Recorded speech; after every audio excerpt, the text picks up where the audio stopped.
Hello friends and welcome back to my channel. If you're new here, my name is Sophia and I work in film and TV as a freelancer, and I am obsessed with all things personal finance. Today I'm going to be chatting about my net worth as a 29-year-old. I turned 29 in February this year, so I have been 29 for a hot minute, but we are not yet 30, so this is still, my net worth under 30 years old. And I also wanted to quickly film this now because I had to go and update my driver's license, so I did my hair, so I didn't want to waste that, and I am about to go and do a sauna with my friend, which is going to obviously completely ruin my hair, and I thought I'd just squeeze in this quick little video here to share with you guys an update on where I'm sitting right now as sort of a 29-and-a-half-year-old who is a freelancer and tracks my finances to the cent. Just a quick little disclaimer, everything I'm sharing here is for entertainment and educational purposes only, and this is not financial advice. For anyone unsure, your net worth is essentially just your assets minus your liabilities, and that is your net worth. So it's a pretty easy number to calculate. You just have to pop in all of your assets and all of your liabilities, things like, a mortgage or your HECS debt, and then all of your assets. I pretty much just include investments and my savings and my superannuation.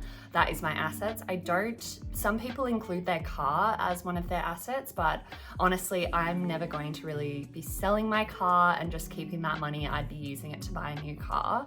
So for me, it's not necessarily something that I'm going to bother counting in my assets, because it just will, ruin the numbers a little bit in terms of like depreciation of the value of the car, and that's just a bit hard to estimate accurately each and every month, because I do track my net worth each and every month. I use a very simple spreadsheet. I also track it on my yearly dashboard where I track every single month what my net worth is. And so the spreadsheet that I use, which you've seen probably in all of my other videos each and every month, is linked down below. It's an incredible spreadsheet, and it does have a net worth tab, which is super handy to be able to just track your net worth throughout the year and see how you're sitting and how you're growing. And you can sort of set a goal for what you would like your net worth to be by the end of the year, and then it will let you know sort of how far you are in terms of reaching that goal. So just for a little bit of context, I am a freelancer in film and TV, so I work as a coordinator in the film and TV space. So I work contract to contract. I did just finish up on a very long job away from home, and so I've sort of spent the first half of this year living away and working on that job, and it was honestly so much fun and a really incredible opportunity to work on that series. So I'm now going into a bit of time where I don't actually know what my next project is, and that is pretty common for me. You will sometimes finish a job and then go into a bit of a break, not knowing what your next job is going to be, and then you'll get a call or an email and that will be your next opportunity to work. So it's pretty hard to plan. I am going on a holiday, which is very nice. I am glad that I've been able to squeeze that in and, not have to worry about, traveling back to get back in time for a job, because I don't know what job I'm going to be working on next. So it can be stressful, but honestly, it always works out. And I have a very core belief that everything always works out in my favor. Even if, obstacles come up. I've had a few times now jobs fall over when I've just, been about to start on them and then they haven't gone ahead. And to be honest, it's always worked out for the better, and I've been able to jump on something completely different, and, whether that's more fun or a better experience than what I was going to have, I don't know. But it always ends up working out, which is just one of my core beliefs and something I like to think as a freelancer, because it can be pretty rough out there not knowing what job you're going to be on next. I do have a partner, but we don't share finances completely. Obviously, we just got a mortgage together, so we have just bought property, and it literally settled very recently. So all of these numbers are going to be as of the end of June. And so every month, at the end of each month on the final day, I'll put in all the numbers that are appearing in my bank accounts, etc., in my investment portfolio. And that's how I track the net worth each and every month. And so all of the numbers you see will be from June 30. And I did include our property because that's sort of settled close to that date. but the mortgage repayments haven't sort of kicked in until July. So very exciting. We obviously don't split finances completely, but we are now sharing a mortgage, which is crazy. So everything you see here will be half of, you know, the mortgage debt or the mortgage, you know, equity, or I guess the value of the property if we were to just sell it tomorrow. So yes, very exciting. So to reflect a little bit, I obviously have been tracking my net worth for quite a few years now. I mentioned that I've been tracking it since 2023. So I just want to give you a bit of an idea of where the numbers were sitting back in 2023. Now I have the little spreadsheet down here. I won't bother sharing it because it's not that convoluted of a spreadsheet. It's very simple. So in January 2023, I had a total of $33,803 invested. I had $35,307 in cash, and so my total assets were $69,110. And then my liabilities, which was my HEX debt, was a total of $70,185.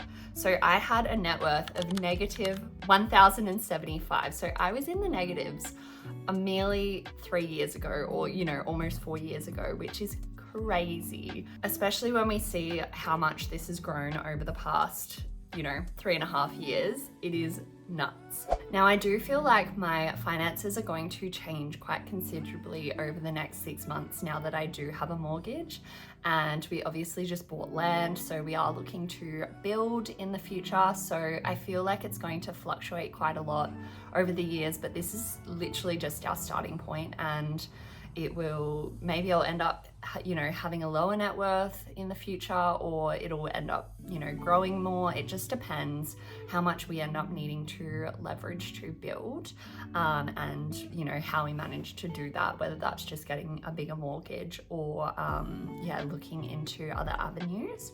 But let's go into where I'm sitting at June in 2026. So in terms of my total assets, this is just my sort of cash, super, investments. Sorry, this is just my cash assets. So at the moment, my cash assets are sitting at $107,011. So, oh my God. So far, my cash assets are sitting at $107,112.44. So we're looking pretty good in the cash department, and mind you, a lot of that is just sitting in our offset account because my partner put down most of the deposit, and we will be using my cash later to help us sort of facilitate the next loan and to help build. So it's a little bit tricky to determine how much of that is actually mine now, because essentially he's put down a lot of money and I, you know, put all of my money into that account. So yeah, a bit tricky to determine how we sort of go about splitting that up, but that's just how it's working for us so far. And to be honest, we're very much like of the same mindset that we'll just be using my money in the future to either go towards another deposit for another loan, or towards, you know, building materials, or, you know, a rainwater tank, etc., those sorts of things. Now, coming down to my investments, this is inclusive of my superannuation. So just for a little bit of transparency, my superannuation at the moment as a 29-year-old freelancer is sitting at $47,141. And I'm actually very excited for the new rule that's just kicked in this new financial year, where they are actually required to pay you your super each and every paycheck. So I feel like we will see a lot better growth from our superannuation, because the money will actually be sitting in the market a bit longer. So instead of just getting paid monthly or quarterly, your superannuation installment, you will be receiving it each and every paycheck. So I feel like that's going to have a benefit for all of us. And yeah, I'm excited to see how that impacts me in the future. Now, in terms of my total investment, so this is inclusive of super now, I have $185,048 in investments. So really happy with that number. Obviously, it's come leaps and bounds since my, the start of my investing journey, or, just into a few years into my investing journey, where I started with 33,000. So we have come a long way since then. I'm sitting at quite a good number, and I obviously have hit, I've done a video about this, but I hit coast fire, which means even if I stopped investing now, I would still reach, just over $1 million invested in my portfolio once I hit retirement age of 67. Now, I'm obviously not going to stop investing because I do want to be work optional, maybe in my late 30s or 40s. And so we will, just keep investing and putting money towards building a very set up future. Now, coming down to my other assets, which is my property. So this is my half of the property value. So I've put in sort of what we just paid for it. And I guess we will just sort of adjust this as the years go on, and I can just work out sort of a moderate rate of the property value increasing. So at the moment, my half of the property is valued at $287,500. So that's awesome. And that brings our total assets now to $579,661.16. So that is the most assets that I've ever had in my life. And I'm very proud to have hit that number, especially going from having, very minimal assets. What did I have? 69,000. Now I've, more than quadrupled that number, which is insane in just 3.5 years. So it goes to show you don't need to be working some, high profile job to be able to save and invest. I just continue to do it frequently and consistently, and that is what is paying off for me. Now, I can look back and really see that growth. And that's part of the reason why I love tracking my net worth so much, is that I can actually see how my money is working for me and watch it doing what it's supposed to do when you are investing. Coming down to my liabilities, so my HEX debt is down to 51,609, and hopefully I'll be able to pay off a good chunk when I do my tax return for this financial year just gone. So I feel like I'll end up paying, $7-8 grand off it. So hopefully that comes down to maybe like mid 40s, I'd imagine. The indexation has already gone onto it. So this is inclusive of that indexation. So maybe I'll be sitting at around mid 45,000 for my HEX debt by the end of once I finish doing my tax return. My other liabilities is the mortgage. So my half of the mortgage is $229,951.71. So my total liabilities are $281,561.42. So it's also the most amount of, loans and liabilities that I've ever had, but I feel like both of them are not bad debt. We talk a lot about in the finance space about bad debt and good debt, and I feel like HEX and a mortgage is definitely sitting towards the better debt side, because it is the first one, your HEX, built you your education and you have a degree out of that, and it's also it doesn't have like interest attached to it. It's just growing with inflation and indexation. So that one's not a bad debt to have, and it's, not really negatively impacting your borrowing power too much. It sort of just impacts your take home pay, I guess. And then the mortgage is obviously building equity, and I'm building wealth in that department. So that is also really good, and it'll be interesting to see, because we obviously have a bit of money sitting in our offset account. It'll be interesting to see once we get sort of a report for the first month of how much that money has impacted how much we're paying in interest, because I feel like we're actually paying quite a bit more towards the principal rather than the interest now that we have that money sitting in the offset account. So I'm just gonna keep pumping money into the offset account, and hopefully we can pay off this mortgage.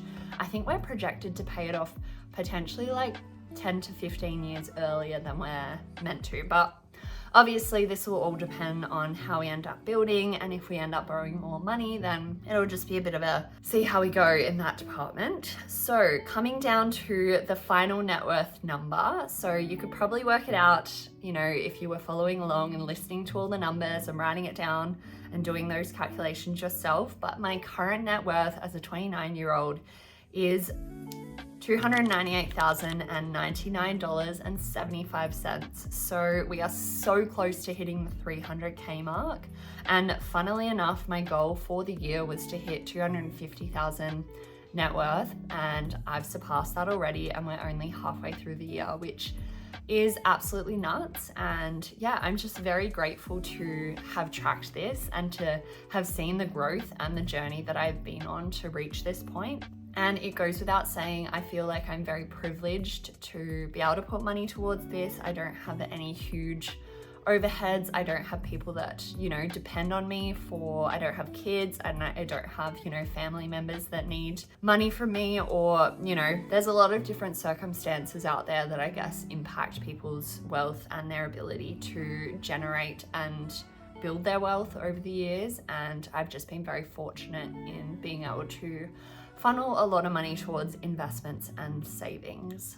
Now, I do want to keep this video nice and short, so if you enjoyed, please let me know and leave a comment below on what you think of my net worth at 29, or share a goal that you're trying to hit for the second half of this year. I would love to hear and support you in that journey. And please remember to like and subscribe. It is free to do so and it really supports my channel. I feel like I have a pretty arbitrary goal to hopefully hit 1,000 subscribers before the end of the year. So I feel like that's rather ambitious, but I'm hopeful that I might be able to reach it. If you keep, you know, sharing and supporting my channel, I would be super grateful for it.